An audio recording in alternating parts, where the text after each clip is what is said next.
O que é um método Kanban e como ele pode ajudar na gestão do seu trabalho? Esse é o tema do vídeo de hoje. Mas antes da gente entrar no tema propriamente dito, eu queria fazer uma distinção aqui para evitar qualquer tipo de confusão que possa acontecer na sua cabeça. O método Kanban, que é o objeto desse vídeo, ele foi criado por volta de 2006, numa empresa chamada Corbis, dentro do universo de desenvolvimento de software. A gente vai ver que a aplicação do método é mais ampla do que apenas no mundo do software, mas esse foi o universo em que ele foi criado. Agora, esse método ele foi inspirado, entre outras coisas, na filosofia de trabalho Kanban, que era muito utilizado e até hoje é utilizado dentro da Toyota, faz parte do sistema Toyota de produção e que existe desde 1960, com o objetivo ali de limitar o trabalho em progresso, ou seja, não fazer muitas coisas ao mesmo tempo, tentar focar em um conjunto limitado de itens de trabalho. Pois bem, o que é o método Kanban então? Como é que a gente pode definir esse método mais moderno chamado método Kanban?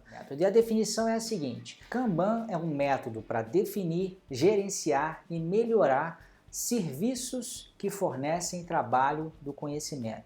Então repare que não é uma metodologia de gestão de projetos, também não é, assim como o Scrum, um framework ou uma metodologia para desenvolvimento de produto. A gente pode, por exemplo, qualificar o Scrum como um framework para desenvolvimento de produtos complexos.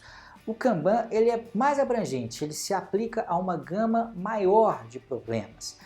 Ele se preocupa em, lá no fim das contas, apesar de a gente dizer que ele serve para definir e gerenciar, o que ele quer é melhorar constantemente aí o serviço que vai entregar algum tipo de trabalho do conhecimento. Quando a gente fala em serviço, uma outra maneira de entender isso é melhorar um processo, um fluxo, Está muito intrincado, muito ligado aí ao conceito do Kanban, o conceito de fluxo de trabalho ou fluxo de valor, Então é exatamente esse fluxo de trabalho ou fluxo de valor que a gente vai melhorar continuamente, para que esse trabalho do conhecimento entregue ele seja cada vez de melhor qualidade. Que tipo de trabalho de conhecimento? Qualquer tipo, mas eu quero dar para vocês aqui alguns exemplos. A criação de produtos de software ou a criação de quaisquer outros produtos são exemplos de trabalho do conhecimento, mas não são os únicos.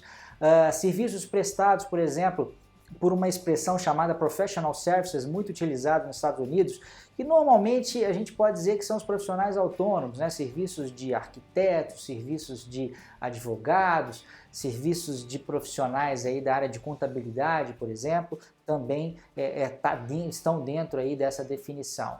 E um outro tipo de trabalho que entraria também são os esforços criativos, Essa é uma outra terminologia que eles utilizam, por exemplo, trabalho de profissionais do marketing, sejam relacionados ao marketing de conteúdo, que está muito em voga atualmente, a criação de vídeos, de conteúdos aí para as redes sociais, e também até profissionais de um marketing mais tradicional, a criação de peças publicitárias para televisão ou para rádio, qualquer coisa do tipo. Então esse é um outro tipo de trabalho que também pode ser melhorado aí pelo Kanban.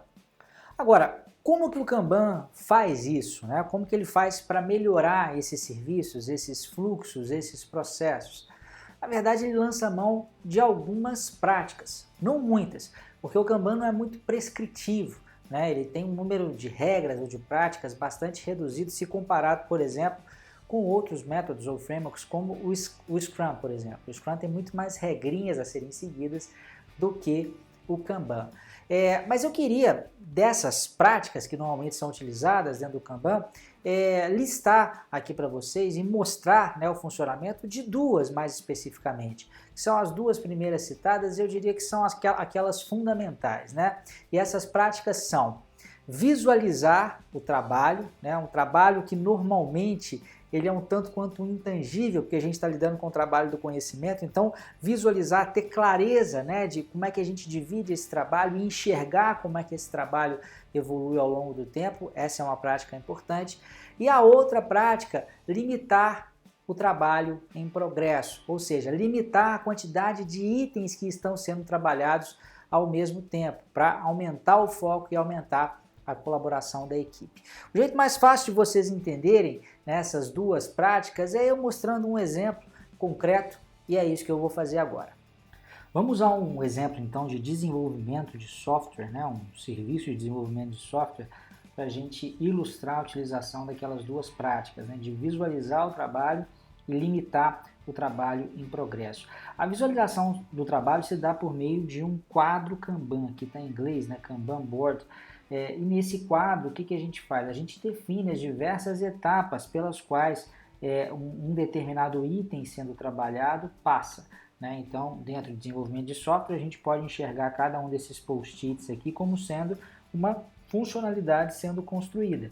Né? E essa funcionalidade, ela, em princípio, ela está aqui num backlog de produto, ela é escolhida, por exemplo, para iniciar um desenvolvimento, então ela fica no a fazer aqui. A partir do momento em que ela de fato inicia o desenvolvimento, ela vem para essa coluna doing, que, né, fazendo o desenvolvimento.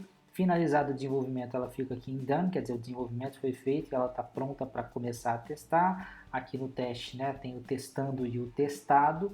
E depois, finalmente, a gente tem a etapa aqui que está em deploy, né, quer dizer, está sendo colocada em produção até que chega, né, na última etapa ali completada. E é bem interessante a gente visualizar, né, todos esses itens e todos os estágios em que cada um desses itens ele se encontra, porque a gente começa a ter alguns insights interessantes, né, com essa visualização do trabalho. Por exemplo, vamos supor, né, que a gente tivesse um conjunto muito grande, né, de post-its aqui em Done. Então, assim, a gente tem de repente uma quantidade pequena nas outras raias, mas aqui começa a se acumular uma quantidade muito grande. Isso é sinal que de repente aqui em teste está faltando gente. Quer dizer, aqui a gente tem um gargalo, a gente não está conseguindo dar vazão a esse trabalho. Esse é um insight, por exemplo. Ao visualizar também, uma prática comum é a gente colocar em cada um dos itens por exemplo, uma data de início, logo que ele começar, né, aqui no processo de desenvolvimento, e uma data de fim, né, em cada um dos itens quando ele chegar na última etapa do processo. Com isso, a gente vai ter para cada post-it, para cada item sendo trabalhado, uma quantidade de dias gastos, né, durante o desenvolvimento. E se a gente tiver isso para um conjunto relativamente grande de itens, a gente começa a ter algumas estatísticas do tipo, o tempo médio que leva para um item percorrer, né, todo esse quadro aqui por exemplo, de 18 dias. À medida em que a gente vai tendo esta e outras estatísticas, a gente começa a aumentar a previsibilidade. Tem vários outros insights e várias outras coisas que dá para fazer aqui no quadro Kanban, mas eu queria só mostrar para vocês como que esse primeiro princípio aí da visualização do trabalho já pode nos ajudar bastante. Agora vamos ver a aplicação, né, da segunda prática, que é a prática de limitar o trabalho em progresso. Agora vamos imaginar, por exemplo, que em princípio a gente percebe que há um gargalo aqui, ou existe um acúmulo muito grande de trabalho parando nessa coluna doing. Limitar o trabalho em progresso é o que? É evitar que novos itens façam esse movimento aqui.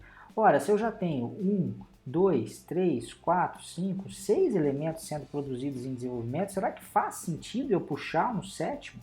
Acho que não, né? Porque a gente vai acabar tendo uma energia dispersada muito grande e a gente vai acabar não conseguindo finalizar nenhum desses itens aqui, né?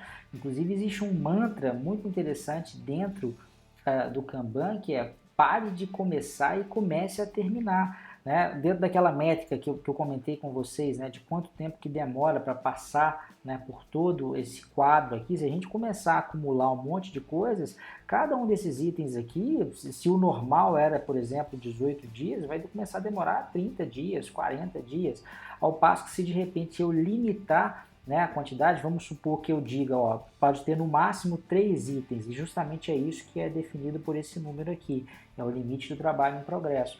Existe uma chance maior, né, da equipe se concentrar, então, apenas nesses 3 itens aqui e fazer com que ele termine. Inclusive, você pode, eventualmente, pessoas que trabalham não trabalham tão diretamente com desenvolvimento, às vezes pessoas que trabalham no teste comecem a se qualificar para também trabalhar com desenvolvimento para conseguir, né, resolver os itens que estão presos aqui para que eles possam percorrer o fluxo.